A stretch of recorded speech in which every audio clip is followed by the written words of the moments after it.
Aggress जी, सबसे पहले आपके पास ही आना चाहेंगे। नई सरकार के गठन को लेकर क्या जानकारियां मिल रही हैं और मंत्रिमंडल पर सभी की निगाहें हैं कि कौन क्या बनेगा?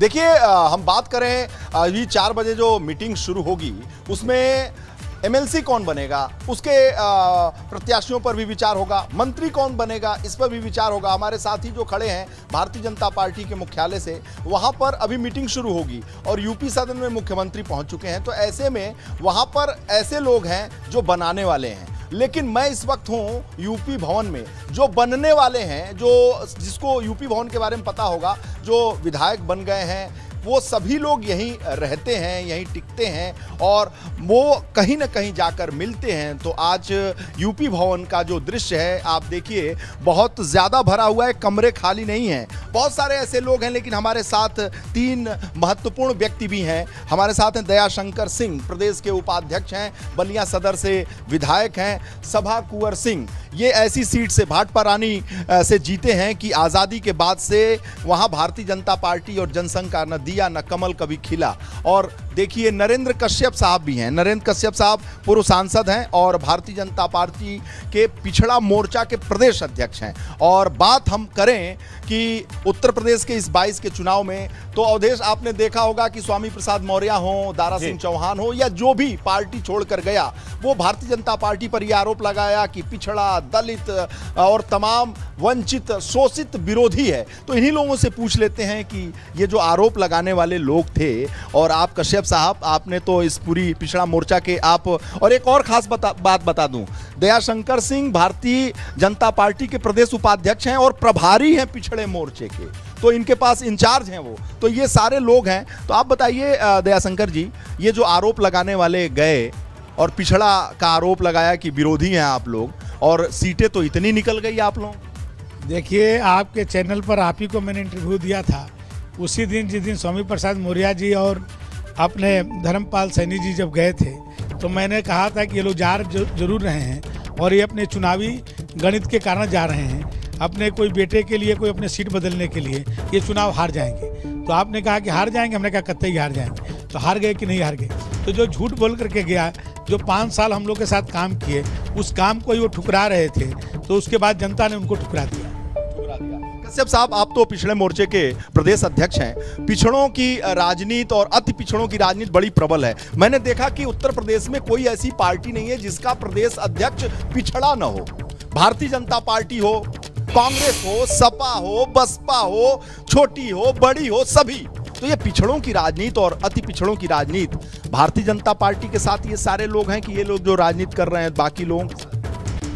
37 साल के बाद अगर उत्तर प्रदेश में फिर भारतीय जनता पार्टी को एक जबरदस्त मैंडेट मिला है, तो मतलब साफ है कि उत्तर प्रदेश में पिछड़े वर्गों के लोगों ने, अति पिछड़े वर्गों के लोगों ने पुनः भारतीय जनता पार्टी में अपना भरोसा जताया है, मोदी जी में विश्वास जताया है, योगी जी में विश्वास जताया है। और ये बात मैं स्पष्ट करना चाहता हूं कि देश में पहले प्रधानमंत्री नरेंद्र मोदी जी हैं जिन्होंने प्रत्यक्ष रूप से उत्तर प्रदेश नहीं, देश के पिछड़े वर्गों के सर्वांगीण विकास के लिए बड़े फैसले लिए हैं। आप जानते हैं कि ओबीसी कमीशन को संवैधानिक दर्जा देने का कानून मोदी जी ने बनाया। 27 सांसदों को, ओबीसी 27 सांसदों को अपनी कैबिनेट में मंत्री मोदी जी ने बनाया। और आप जानते हैं कि नीट जैसी परीक्षा में 27% रिजर्वेशन मोदी जी ने दिया।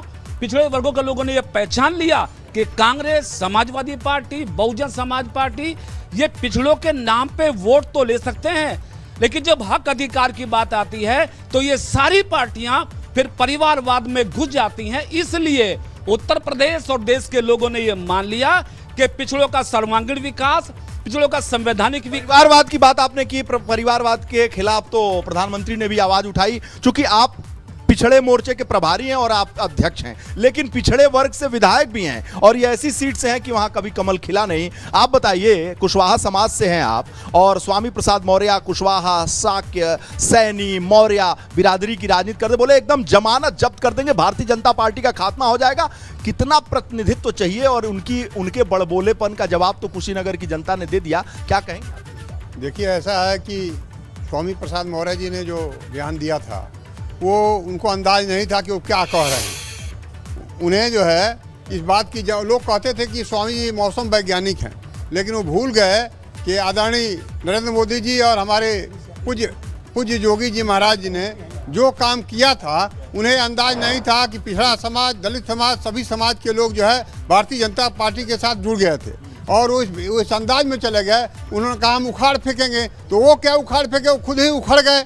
वहाँ जहाँ गए एक साधारण सा लड़का जो है उनको बुरी तरह से पराजित किया है। ये इस बात का द्योतक है कि स्वामी जी की अपनी कोई जमीन नहीं थी, जो जमीन थी वो किसी न किसी पार्टी की थी, उनकी अपनी कोई जमीन नहीं थी और इस बार उनको भापने में गलती हो गई। भापने में गलती हो गई। एक और शख्स हमारे साथ हैं, गिरीश यादव। ये मंत्री हैं योगी मंत्रिमंडल 1 के और ये विधायक हो गए फिर। तो आप सोचिए कि गिरीश यादव जी से पूछ लेते हैं, नाम के आगे यादव है और MY समीकरण का जो जोर समाजवादी पार्टी देती है कि MY समीकरण मुस्लिम यादव समीकरण पे भारी, तो भाजपा का MY पड़ गया भैया मोदी और योगी।